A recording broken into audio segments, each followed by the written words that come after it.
The Doors were the band of the late 60s, with hit singles such as Light My Fire and Riders on the Storm, headline concerts and albums in the top 10. Los Angeles has had more than its fair share of legendary young talent. Those iconic youths who live fast and die young, yet are immortalized in music and film. One of the best known of these tragic figures is Jim Morrison, who was born on the East Coast but moved to the West and made it his home. He is still loved and remembered by his fans worldwide through his poetry, image, and music. It's said that the Doors belonged to LA and LA belonged to the Doors. Lead singer Jim Morrison immortalized the city with the song LA Woman, but does his ghost linger along with his lyrics? Our search for his spirit would see us investigate possible photographic evidence of the paranormal. I'm not scared by anything. This photo made me think twice. Look at two places where he lived for proof that he is still present. Table's moving. And visit one of the most haunted houses in America. Is the energy from Jim Morrison fans the only thing keeping his spirit alive? I'm getting scared because if a little kid did that, I don't know what an adult's gonna do.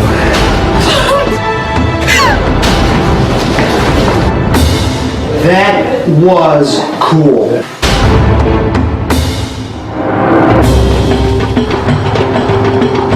Jim Morrison's death of an apparent heart attack robbed the world of a unique talent. The Doors' enigmatic frontman died in the bathroom of his Paris apartment at the age of 27. But it's the streets of LA that he called his home, and it's here that our investigation begins. I went to meet Henry Diltz, a photographer and friend to Jim Morrison. Would he give us some clues as to where to find his spirit? You photographed him, the famous photograph in the Morrison Hotel. What was that like? You know, the Doors had called my partner Gary and I to come in and talk about pictures for an album. Then Ray spoke up and said, my wife Dorothy and I were just driving and we saw this hotel with a big window that said Morrison Hotel. So we got down there and talked to the guy at the desk. He said, oh no, you can't do that. So we went outside and I thought, well, maybe I'll just have him sort of stand against the window on the outside. And while I was thinking that, I was looking through the window and I saw the guy get in the elevator and go up, leave the desk. So I said, quick, run in there and just get behind the window. So I grabbed my camera and took one roll of film. So I backed up and we got the whole window and nobody even saw us do it. So what was Jim like as a person? He was an observer. He liked to drink in the situation. He liked to, you know, watch people and sort of, you know, see what was going on. He was bemused. You know, the days that I spent with him when we were shooting photos, he was very quiet. And he would look, and he was very attentive to things.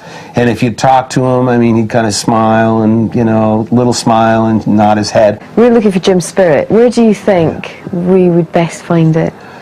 Well, I would think that he'd want to hang out in the places where he lived, you know, and where he, you know, where he had his good times and partied and stuff, you know. There are many conspiracy theories regarding how Jim Morrison died. Was it really a heart attack, a drug overdose, or something more sinister? Some fans even think he faked his own death. Chris was keen to meet Brett Meisner, a man who believes he has evidence that Jim Morrison's spirit can be seen. So Brett, tell me, you have a photograph which may very well prove that Jim Morrison is really dead.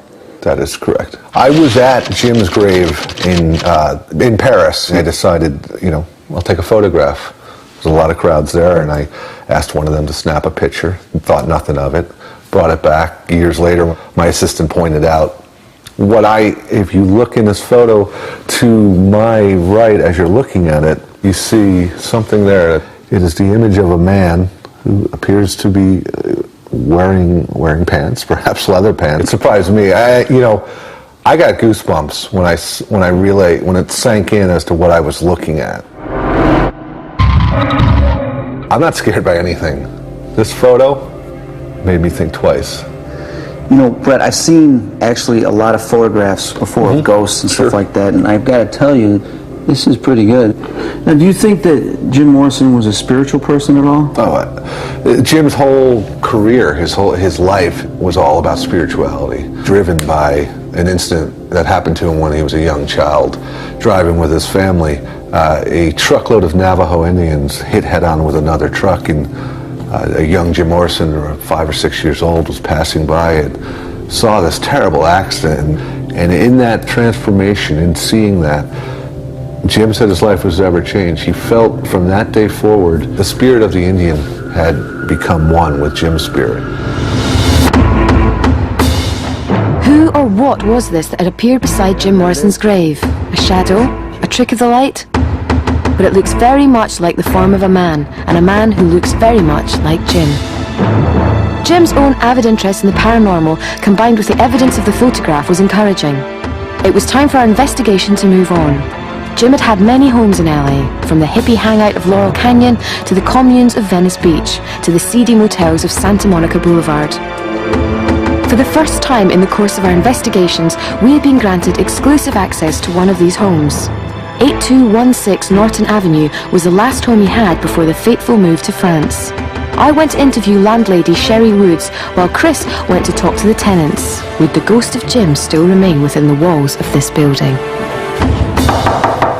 I liked it because it was so charming. It's from the 30s, which was the golden era. Yeah. And I just fell in love with the building. Now, Jim Morrison lived here. Yes. Is it still the same layout as when Jim was here? From what I understand, nothing has been changed since he lived here. So it's pretty much the way it was in the 70s. He lived, was it the upstairs one? Yeah, he lived in 8216 and a half. I understand that Jim Morrison used to live here. Yeah, about 30 years ago. Has it changed a lot since he... Yeah, it was kind of a mess when we moved in. It looked like it was a party place. Carpets were full of holes, and they were black. The walls had holes in them. It was kind of a mess. You don't mind if I just, look No, go ahead. around? Take a look. This is more storage in here, so it's kind of a I want to kind mess. of get a feel to see what it was like, the place that Jim lived at. Have you ever felt anything strange or odd while living here? Every once in a while, like when you look really quick, you'll see something off to the side, like a figure or something. Really?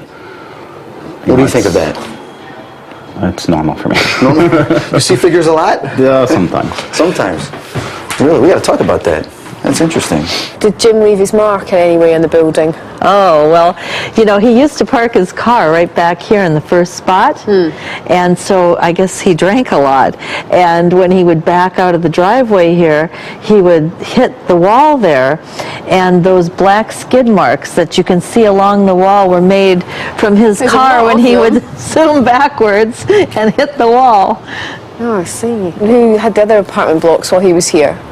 Another girl lived down here in 8216, and from what I was told, Jim loved the bathtub in this unit. So he would always come downstairs to use her bathtub, and he liked these long, luxurious baths. So he would take his strange. baths in her unit. I want to thank you for your help today. We decided to take advantage of our surroundings by holding a séance to try and contact whatever presence was there.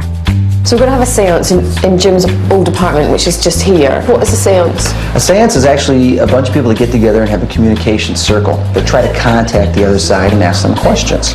But it could get extreme. I mean, candles could start flickering. Other people in the room could feel cold spots. You might feel people touch you. Do you think that Jim Morrison's going to be here tonight?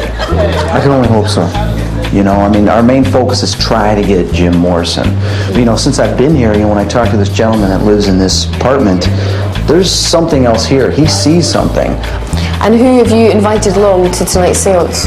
Well, actually, Michael Curry's going to be here, Yeah. so he's going to lead the seance for us. And we've got Sherry, who owns this building, and some Jim Morrison fans. I'd invited along parapsychologist Barry Taff, a man who had a personal connection with Jim Morrison. My job at a seance is to lend some objective verification to the ongoings of the procedure, to isolate and identify any prosaic events that may rationally explain what may be happening. I knew Jim Morrison as an acquaintance and a casual friend. He was a very spiritual individual, and he was very interested in paranormal phenomena. I believe that he would look at this event as sort of a tribute, as a welcome offering to attempt to communicate with him. Now, in your mind, bring in the face of the person you are hoping to communicate with this evening. Psychic and medium Michael Curry uses a candle as a tool of communication with the other side. We would like to invite you to raise the flame higher than its normal status for yes. Is there anybody here that can help us? A lot of fluctuation on the candle. Yeah, it's very active.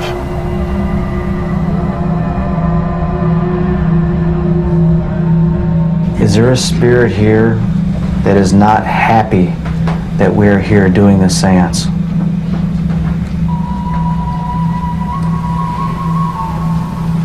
This is the spirit that I had seen in the dining room here. Okay. Dining room spirit, are you with us? Is that a yes? Raise the flame up higher for us. I'm feeling that spirit. Okay. See, I'm getting, this is the one that's not happy. Okay.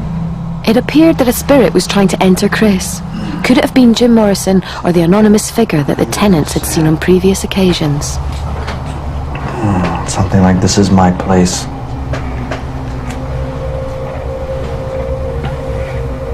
Can you bring up a name? Now I'm getting like sad. Okay. Something really sad. Okay. It's a David. Well, the candle's going really crazy, so. Okay, we'll use the name David and we'll call you David. Table's moving. Did everyone feel the table? Yes. Yeah. Yeah. It's just vibrated a little bit. No, it's sliding. Oh, is it sliding? Twice towards it.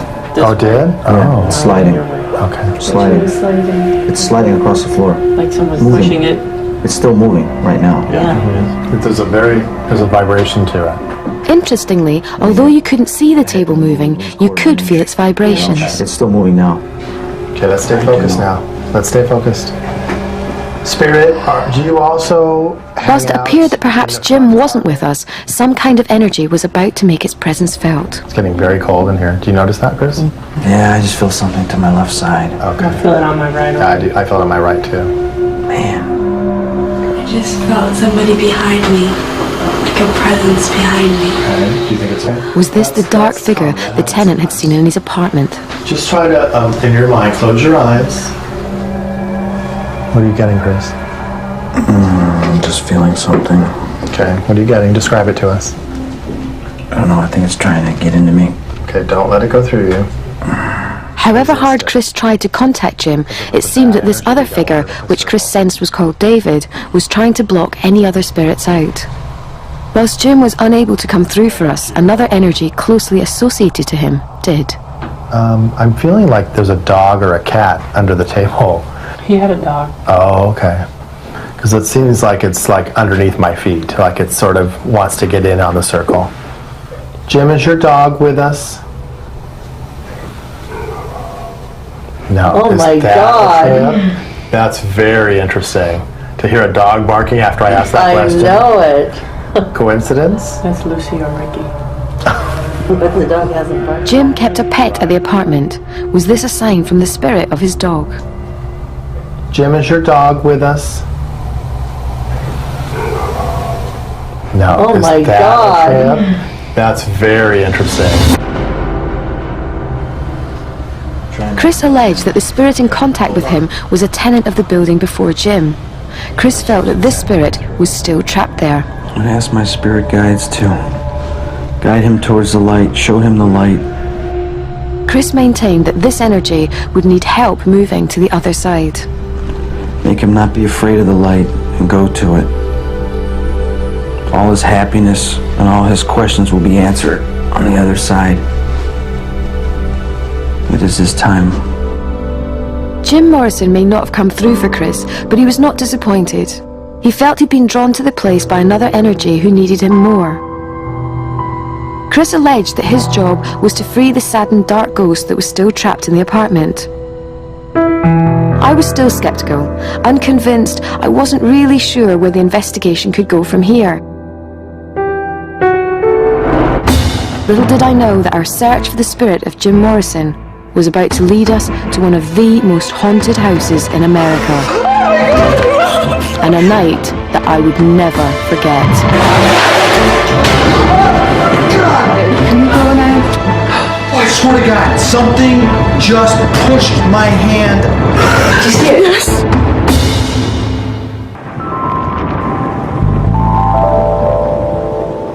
Jim Morrison was LA. For many fans, his lyrics summed up the mood and the feel of the city unlike any other. At his house in Norton Avenue, we tried to communicate with Jim through a seance, but it wasn't his energy that came through. In this big city, Jim Morrison was proving to be a difficult spirit to track down. I'd been intrigued by parapsychologist Barry Tass' revelation that Jim had been fascinated by the paranormal. Jim had claimed to be possessed by a ghost, and he had an active interest in witchcraft, mysticism, and the supernatural. With this knowledge in mind, Chris and I met up at the Buena Vito coffee shop, the site of the Doors' old recording studios, to discuss where to go from here. You know what? There's this place that I want to take you to. Now, it does stay in line with us investigating Jim Morrison because he always had an interest in the paranormal. Yeah. And allegedly he did visit this place. But it's supposed to be very haunted with a lot of ghosts. So not only can we see if we find Jim Morrison's presence, but also I can maybe prove to you that ghosts exist. Is it really haunted? Very haunted.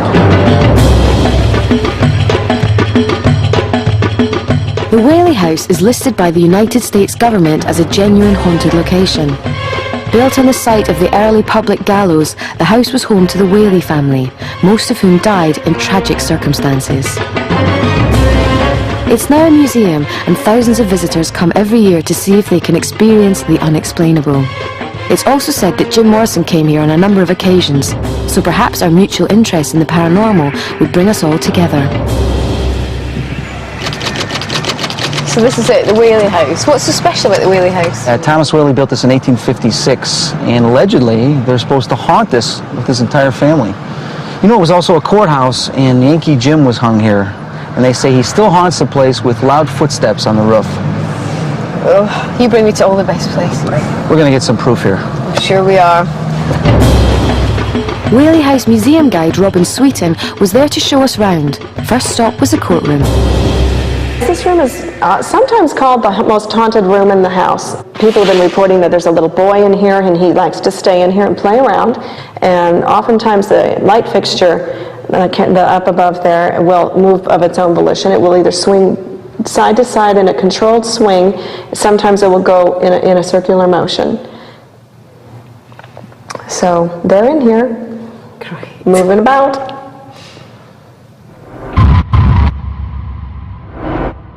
The top of the stairs, this is the children's room. The Whaley daughter slept in here. This was a happy room when they were alive, but for some reason now something remains here. A couple of weeks ago, the books on the dresser, however, were swiped off right in the middle of the day on a Sunday. Really? And no one can get in that room? No, only the Dawsons can go in there. And it was visitors standing here which happened to see it. That's exciting. So San Diego's first commercial theater in this room. They used to get 150 people a night in this room. The reason there is a theater in this house was because at the time the Whaleys were destitute and they needed income, so they leased these two rooms out to the Tanner Troupe Theatrical Company. This room is active. It's active during the performances. Many people have reported seeing something dark that seems to skim across the ceiling and kind of just move around the room. Sometimes it will come and just come down next to you. People are very uncomfortable with whatever this is, and they feel that it's dark and something they do not want to look at or acknowledge.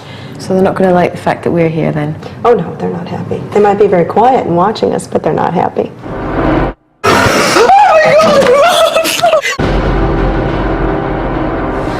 This is another one of the Whaley children's rooms. This room is pretty active. There is a spirit that stays here. We believe it's Violet Whaley. She's the daughter who committed suicide. She was 22 years old and probably had some mental problems.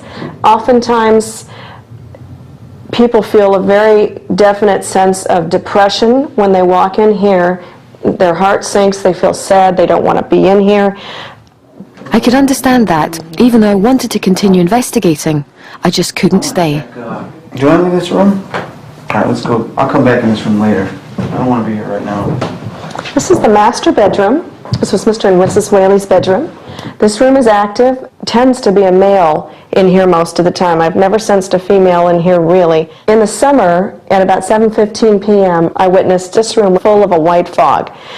And so, of course, I came right in, and there was a very heavy, sweet pipe smoke in here with the fog.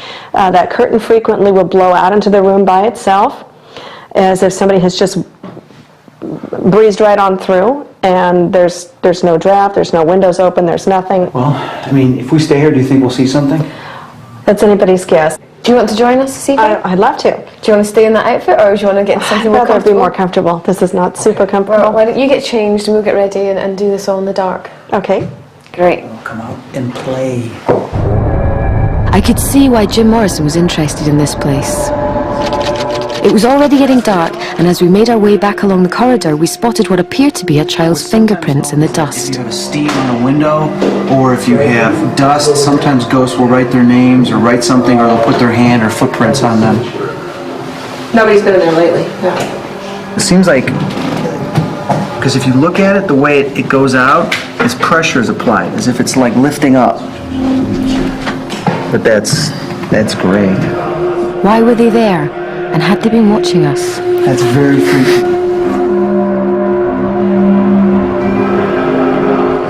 As night fell, would we experience any further unexplained activity?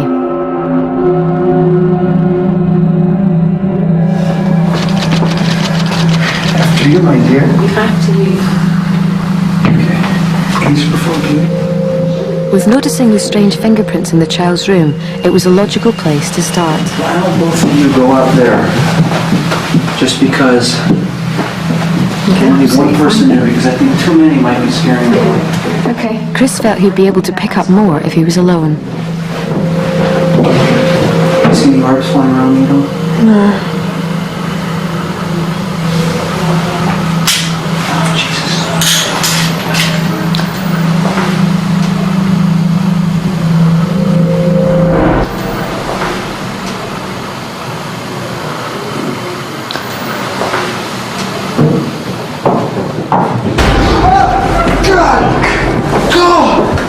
Oh, I swear to God, something just pushed my hand on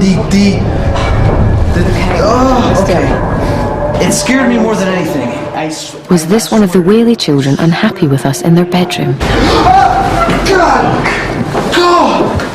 Oh, I swear to God, something just pushed my hand on okay. It scared me more than anything. I swear to you, I swear to the Holy Bible, that something just pushed my hand holding the tape player, like as if it was like a little kid wanting to play, swatting something out of the way.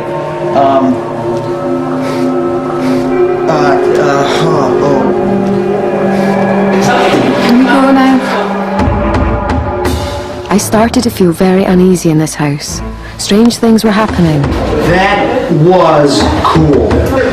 I was trying to be skeptical, but it felt like there were more people present here than just ourselves and the crew. Was it Jim Morrison, back to a place that had fascinated him, or the residents who lived and died here? The night was still young, and our beliefs were about to be put to the test. Don't like it. I've done enough.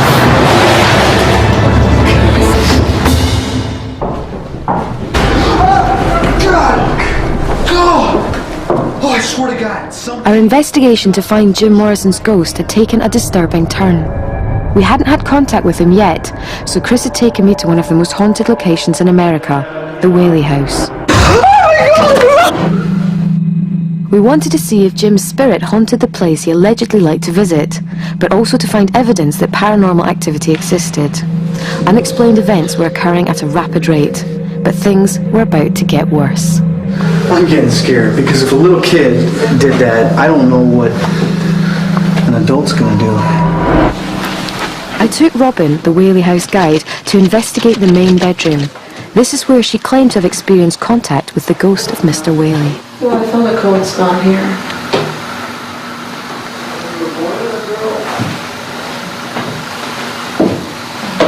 There was just a second ago. I thought I saw a shadow behind James. The temperature in the room dropped, and I was sure I'd seen some dark shape behind the cameraman. You thought you saw what? I thought I saw a shadow behind James. This is where the curtain was, where previously Robin had explained that a movement occurred when an energy was felt. The curtain is moving at the moment. Yeah. He's a little antisocial. Downstairs now. There's next What is it? Christmas.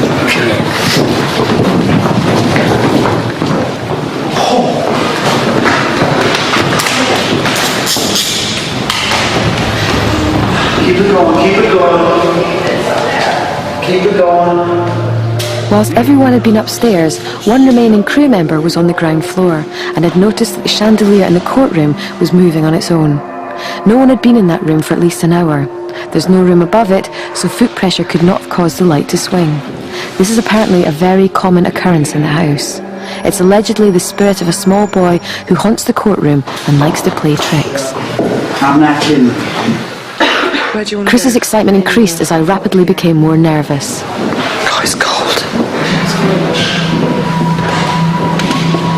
Let's go for a little walk around. I'm with you. It was becoming unbearably tense for everyone there. The nerves of the crew were rattled, and this wasn't helping me to stay calm. Chris and Robin returned to the back bedroom. This was a place I couldn't even bear to stay in, and that was when it was daylight.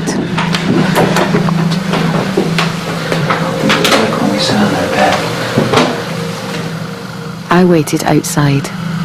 Violet, give us a sign that you're here. Robin had previously told us that one of the Whaley daughters, Violet, had committed suicide in there. Oh my God.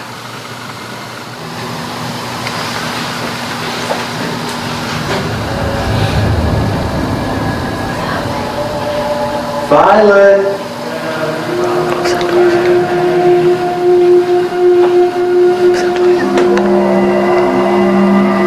There's a noise out here, guys.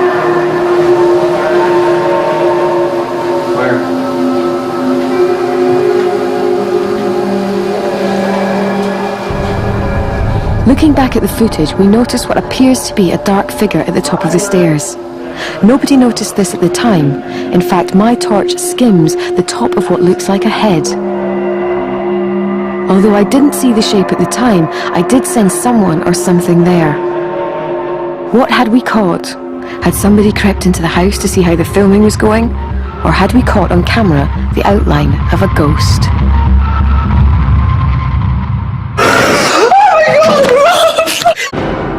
However, at the time, this wasn't what sent me into a panic.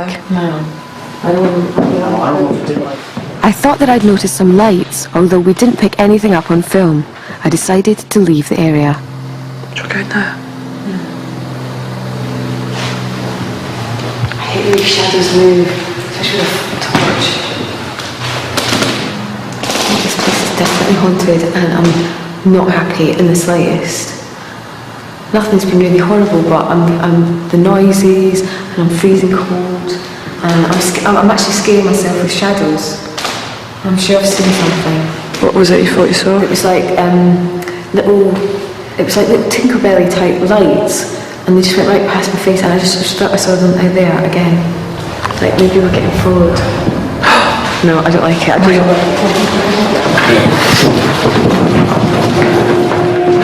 Oh my God. Did you see it? Yes.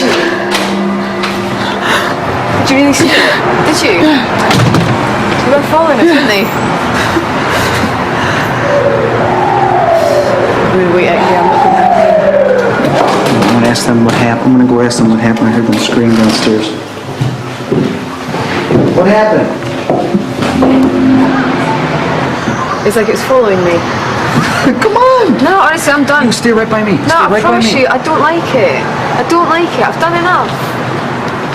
Do you know what I mean? I've seen something and that's fine, and I don't want to go in there. I'm not comfortable. I want something to appear to us. We're so close. I've seen two little things. That's fine. We're close to where it can No, manifest well and then turn right you into can a get person. something and show it to me. But I promise you, I don't like it. It doesn't make me feel comfortable.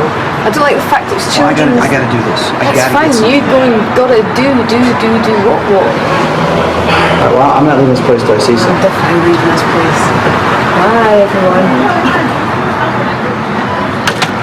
Much as it's all very exciting and everything, I'm very nervous and I'm not happy and I'm uncomfortable and things were following us around and I was feeling really cold and I've done enough. I've done enough. I've been in the most haunted house in America and I don't like it. Surprisingly enough. We hadn't managed to capture these lights on camera, but Chris had his own explanation for what I'd seen. They're able to manifest, which means that they're able to show physical in front, not just on cameras with going into infrared and ultraviolet red and all that type of stuff.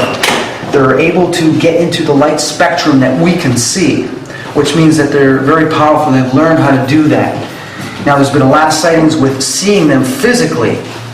I'm going to see if I can try to get them to boost up their energy, give them some energy, and see if they will present themselves, where all of us can see them. I guess Gail's seen it twice, which is great, because that's the type of evidence she needs. I wish she was here with me, though, because obviously they're attracted to her right now. Meanwhile, something had happened in the theatre area. It just flew up. The tree.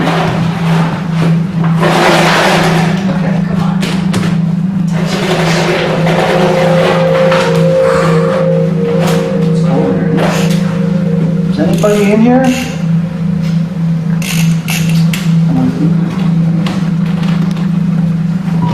Please, give me a sign you're here. Chris was determined to find proof of paranormal activity. He went back to the master bedroom with Robin. Thomas, Anna, give us a sign you're here. Speak out. We stayed at the Whaley house for some time after, but there didn't appear to be anything paranormal occurring. Robin and the producer went down the stairs. Chris followed, with the director last to leave. Oh my God! Fuck! Who turned the lights on? What? Who turned the lights on? Someone just touched me. What? No, someone pushed me. At what point were you? Just coming out of there. It appeared that it wasn't too late to get a message that we were truly unwelcome in this house.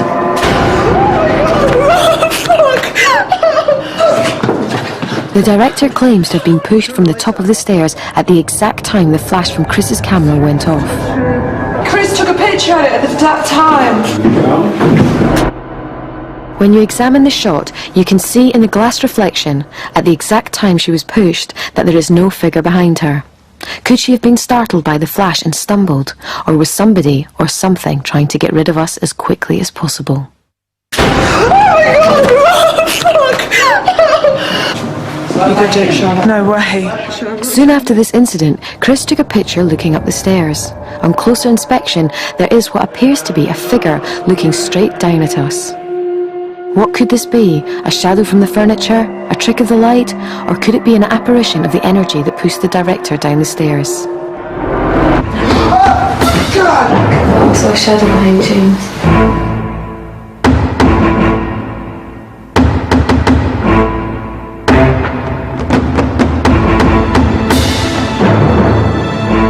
I wanted us all to leave before anything really serious happened. We were obviously not welcome in this house. Although I was scared and confused about what we'd experienced, we were no closer to uncovering substantial evidence that Jim Morrison's ghost existed. Yet our search wasn't over yet. He's at the candle right now. And would Chris be ready for some news from the other side? It was the final day in our search for the spirit of Jim Morrison. So far, we had held a séance in his old home and investigated a place heavy with supposed paranormal activity. Yes. In the light of day, I wondered whether the things I'd seen had all been in my imagination. But this doesn't fully explain the things that happened to Chris and the crew.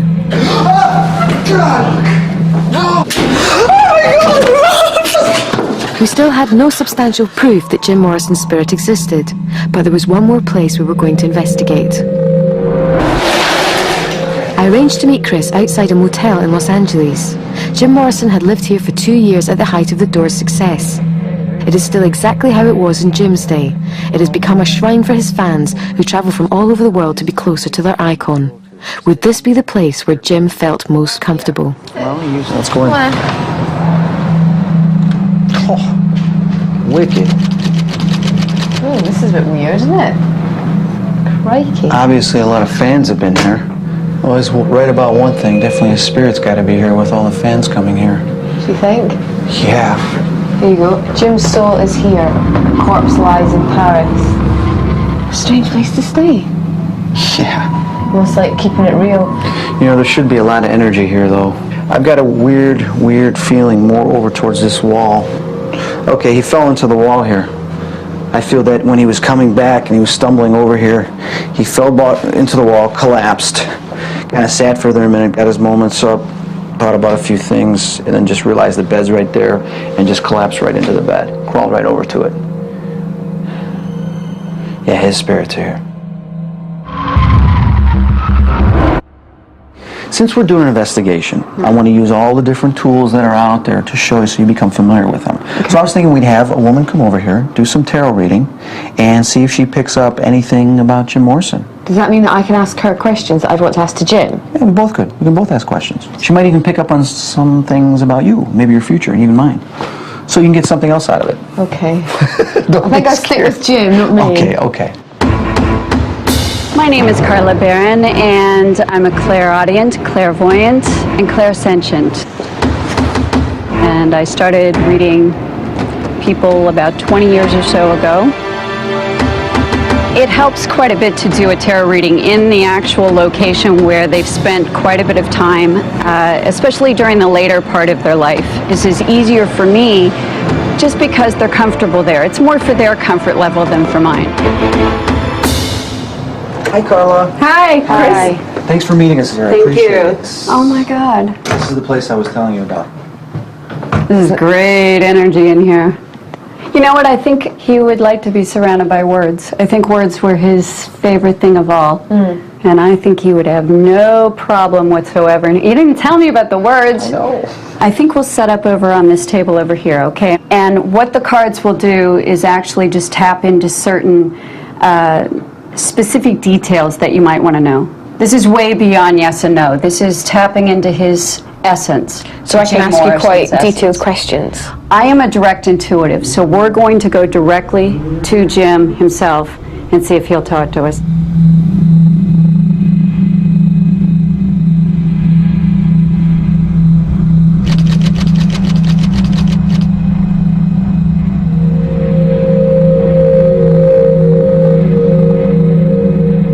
Okay, first of all, let's establish Jim Morrison. Let's ask if he's here. All right, Jim. Jim Morrison. I'm going to look at his eyes on that picture over there. He says he's here, but he's hiding. Why is he hiding? He doesn't want to be seen by everyone in the room here. Apparently, is that correct, Jim? Yep. He only wants the women. All right, let's just hide your face. Not a problem. Do you like Chris, Jim? Do you like Chris being here?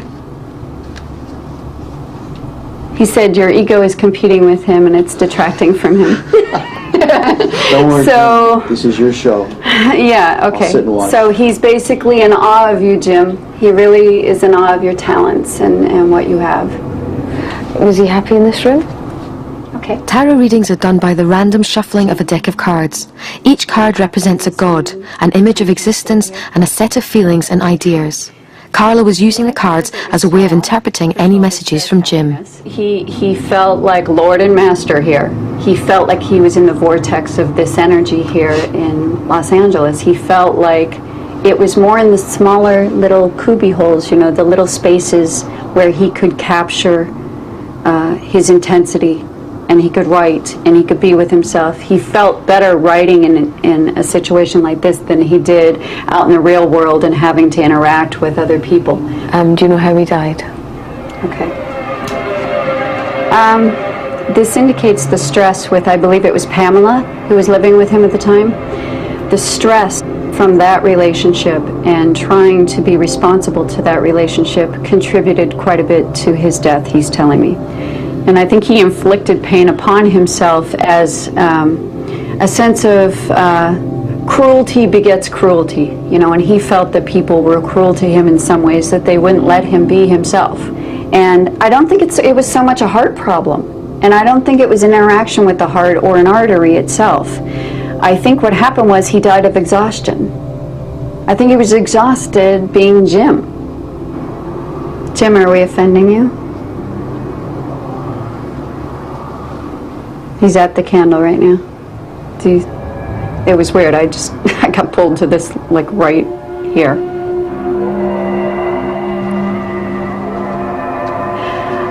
He's wondering what you want to accomplish by this.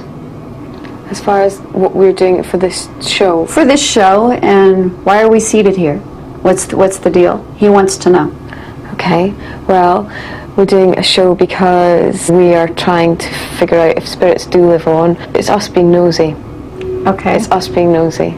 We have you can. Yeah, Chris, we need something else beyond that, because that's not good enough for him. Okay. I don't mean to No, insult that's you, fine, but that's what he's saying to me, is that that's not good enough for him. He's fairly intense and he's very deep, and you know, he needs something a little deeper than that to make it okay for him. We want to investigate if spirits live on and what are they doing. He said, on some level, you already know that.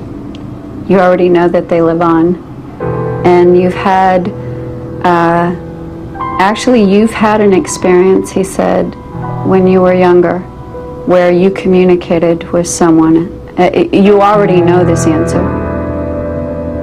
He's indicating that this has already happened to you, that you have been made aware and you don't want to look at it, and that's why you're skeptical and you're afraid. According to Carla, Jim was more interested in giving us messages than answering our questions. Okay, so now he wants to get personal with you about some personal sorrow that you've gone through in your life, and he wants to dredge it up. See, he doesn't want This was quite personal and something neither of us was prepared for. There's something that he wants you to start addressing as far as your own feelings. This looks like...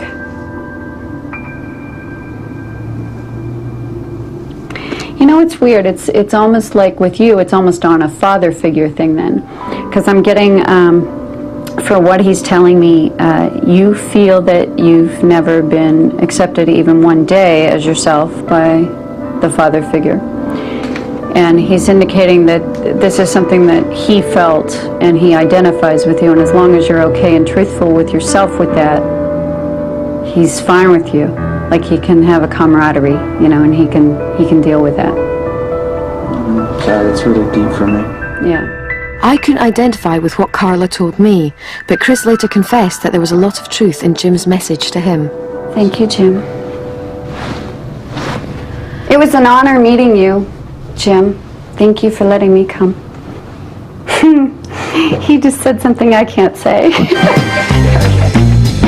Our search for Jim Morrison had been harder than I'd imagined.